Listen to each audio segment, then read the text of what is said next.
welcome to my WWE top 5 matches that are in the pay-per-views of 2013. Now, this year has been shit for pay-per-views matches and all that. Because now with Triple H being in charge, he's made everything completely crap.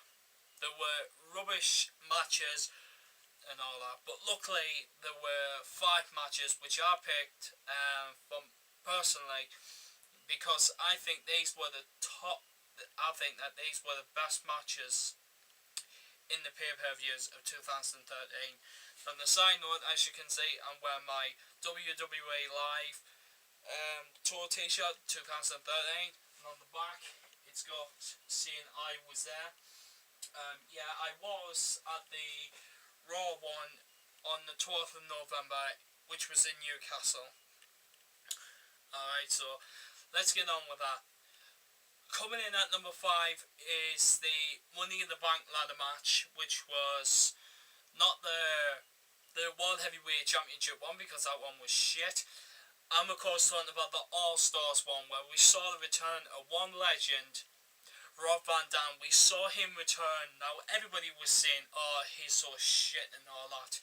He's only coming back just to do some stuff and then just like win matches, and then like, I agree with some of these people because it is too early for him to be putting him in a match that is like giving the WWE title opportunity.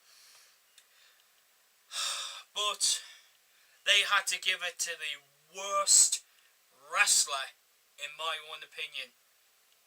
They had to let Randy Orton win, didn't they? But even though I did predict that he was going to win, but I also predicted that RVD was going to win because I wanted him to win. But that wasn't the best part of the match. The best part was when Paul Heyman betrayed CM Punk. Curtis Axel came on first, and then but CM Punk took him out, and then Heyman said it was all clear, you can go up now, because every single superstar was out. Who was in that match was out of there, and yep. So Paul Heyman betrayed him, and that's why it's at number 5 for. So yeah, the Money in the Bank All Stars match is at number 5. Coming in at number 4 was the SummerSlam match. Right at the end was Daniel Bryan versus John Cena for the WWE title, with Triple H as a special guest referee. Everybody wanted to see this match, even I wanted to see this match.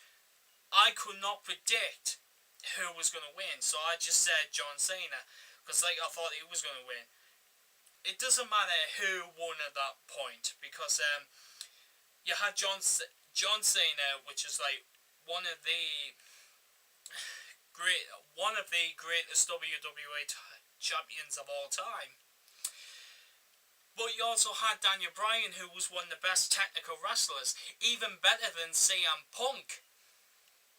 So I was looking forward to that match. Everybody wanted it. Everybody wanted Daniel Bryan to win or John Cena to win. It wouldn't matter, but Daniel Bryan actually won that match. And also at the end, I predicted that Randy Orton was going to come out and cash in his Money in the Bank and face either John Cena or Daniel Bryan. But since Daniel Bryan won, he wanted to face him. But did he? No.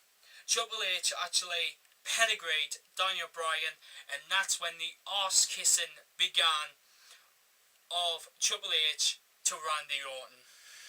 So that's why 2013 has been a shit year. But that is number 4, the Daniel Bryan versus John Cena at SummerSlam. Alright, and number 3 is the 3 stages of Hell match at Payback. Now, we saw 3 matches on this one. We saw a lumberjack match, a tables match, and we saw an ambulance match. This match was very well done. It was well done, and it was and I was thinking to myself, oh, we're going back to the Attitude Era days. We're going back to when it was very extreme. and it was extreme. The lumberjack match was alright. Then next was the tables match, which was kind of going a bit higher. And then last we had the ambulance match. Now this match took it to a whole new level because it is in one of the top highlights of 2013. That is brilliant, and I love it. The ambulance match at the end was probably the best match in Payback. No other match will be able to top that in Payback. After that was that. But then the best part of that match is when John Cena AA'd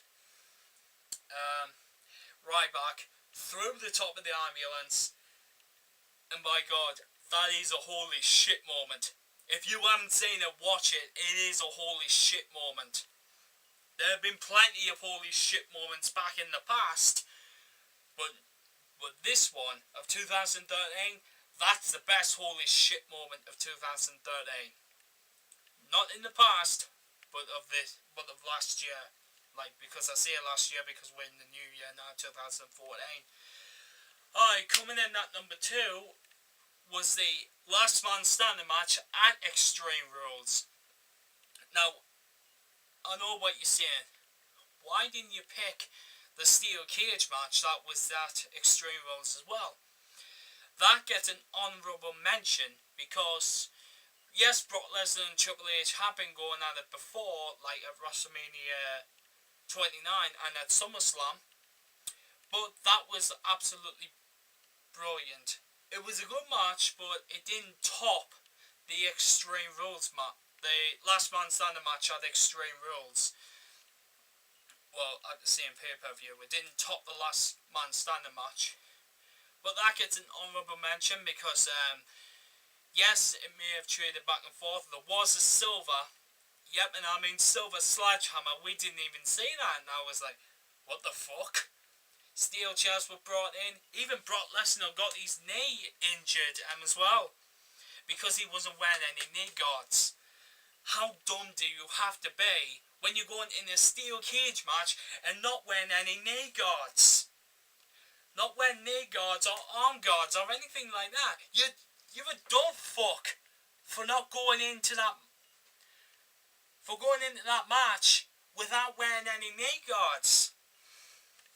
But still, it was a brilliant match, but it, like as I said before, it didn't top the last man standing match.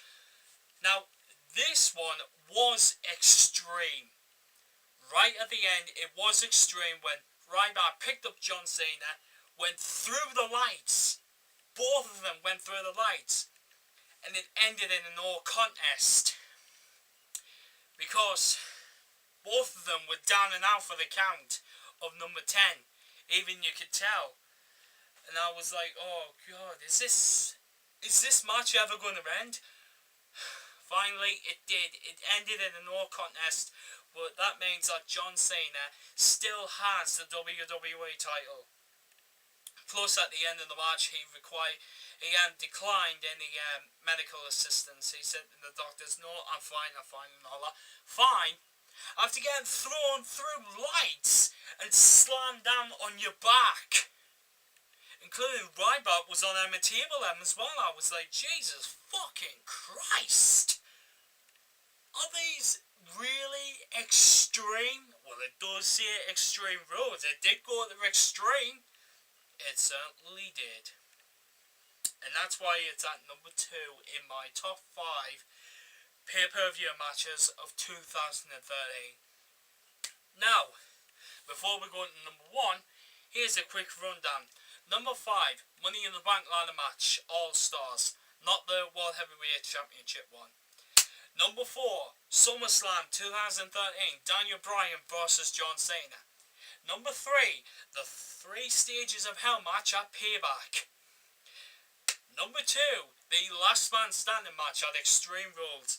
And finally, the number 1 match of 2013 in the pay-per-views is Triple H versus Brock Lesnar at WrestleMania 29.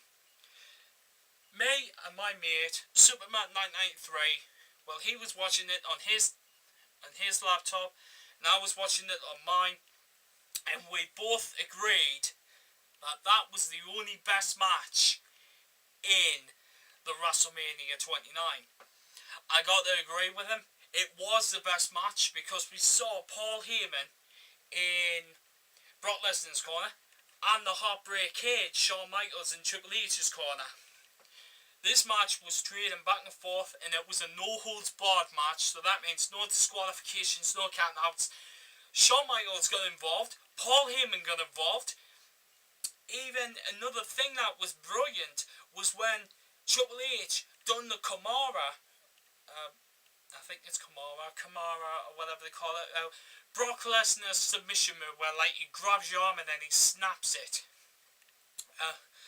Triple H got him in that, and this is the one thing, he did not leave go, and he got slammed on the steel steps twice, and then after that didn't let go, got slammed on by a third time, and then that was fucking amazing. I was like, holy shit! Because if you remember correctly, after SummerSlam 2012,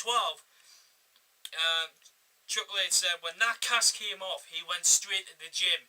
He was not joking. And he was ready to fight again. And finally, to end it all, he done the pedigree on the steel steps. And that's why. And then he won. But another good thing about it is that Shawn Michaels switching music, Paul Heyman right in the face. I was like, holy shit! No wonder nobody likes Paul Heyman. Everybody loved him when he was in ECW because he was the main guy in ECW. He was. But now he's just like, he's just working for Brock Lesnar. No, he's always been with Brock Lesnar, like, ever since he got back with him. But then he was with CM Punk, and then he betrayed him, and then now he's his own person. He's with Curtis Axel Ryback and all that sort of shit. But he's still with Brock Lesnar, so I'm kind of glad that he's with Brock Lesnar. Now, also there was weapons that were used in this match of WrestleMania 29 were steel steps, sledgehammers, steel chairs. Tables were involved them as well. They did get involved. But that was that. And that's why it is number 1 on my top 5 pay-per-view matches of 2013. Thank you WWE for giving us those brilliant matches. But the rest of them, like on the rest of the pay-per-views, were entirely utter shit. They were boring. You WWE need to get your head sorted together and really think about the pay-per-views and think about the type of matches that you're going to put in, and then everybody will enjoy them. I know you're in the PG era, but still, you're in a shit era now, to be honest with you. So this has been my top 5 WWE pay-per-views of 2013. Thank you, I'm Triple Day, and peace! Peace!